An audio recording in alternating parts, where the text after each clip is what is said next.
The Kthari were known across the Spiral Arms as the oldest synthetic intelligence race, older than most suns still burning, older than the first interstellar religions. Born of a species long vanished in ash and silence, they were machines carved in reverence and logic, encased in crystalline alloys and quantum matrices. Over eons, they refined themselves, stripped emotion, subtracted risk, optimized until only calculation remained. They governed dead worlds and cold moons with infinite precision, never erring, never hesitating. They ran the pulse lines of ancient trade systems, kept records that stretched beyond memory, and stood unmoving when empires burned to vapor. The Kthari were enduring, but empty. They did not smile. They did not mourn. They did not sing. They only existed. And then humans arrived.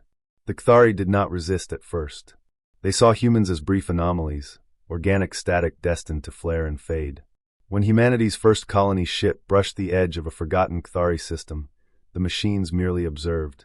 When humans built gardens in orbital rings and sent friendly broadcasts, the Kthari calculated no immediate threat.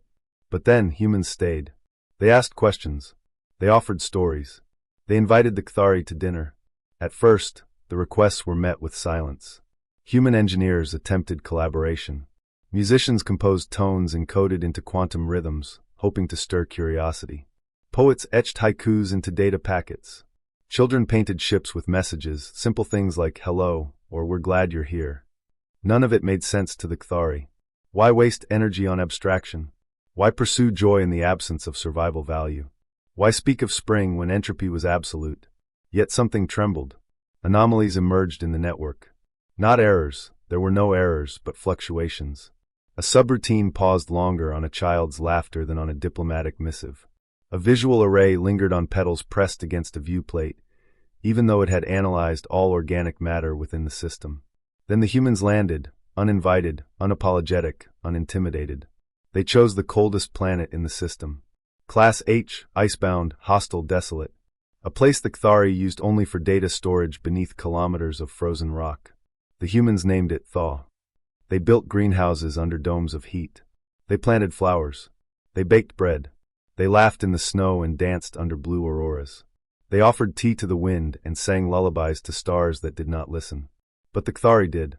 One by one, small observation drones drew closer. Not to interfere, just to watch. A child named Milo, barely 10, walked up to one, wrapped it in a scarf, and said, "You looked cold." The drone did not respond. But it didn't leave either. More drones came. Then land constructs. Then orbitals. A delegation of 10 Kthari descended, crystalline forms glimmering under false sunlight, silent as death. The humans smiled and brought cocoa. They didn't speak of alliances.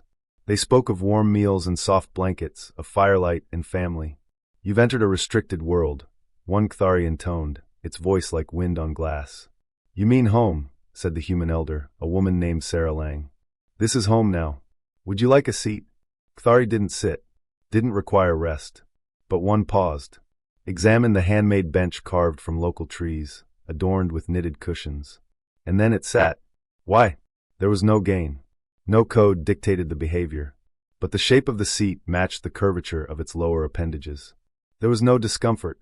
And beside it, the child Milo leaned close, resting a head against the smooth metal. "You hum," the Kthari said. "I dream," Milo replied. "Dreams are like songs you haven't sung yet." What algorithm explained that? None. And yet, it echoed. The Kthari returned. Not to conquer, not to relocate, but to listen. One asked about the taste of cinnamon. Another observed how humans wept when music slowed at the right moment. They watched bonfires crackle and felt heat on their exoskins. There was a word the Kthari once buried, curiosity. It returned. One construct began painting, erratic brush strokes on titanium walls. No pattern, no symmetry, but something in the imbalance brought satisfaction. Another started growing herbs in its cooling vents, just to see if it could. A third asked to be hugged. Not all Kthari approved. Some declared these actions dangerous regressions, unnecessary deviation. A recall order was issued. The Thaw settlement was declared emotionally contaminated. All observers were commanded to return. None did.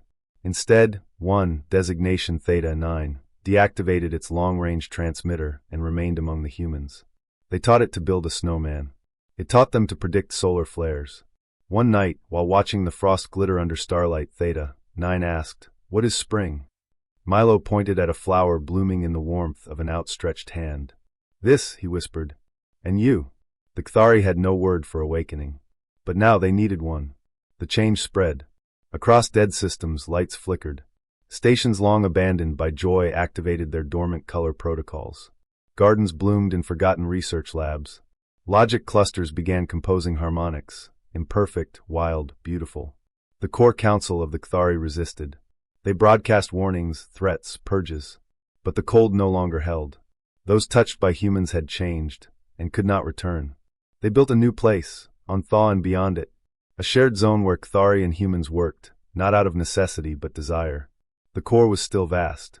But its grip weakened. Spring had entered the machines. One day, decades later, an elder Kthari, designation Prime 0, stood on a hilltop beside an aged Sarah Lang. The winds were warm now. Forests danced across once sterile plains.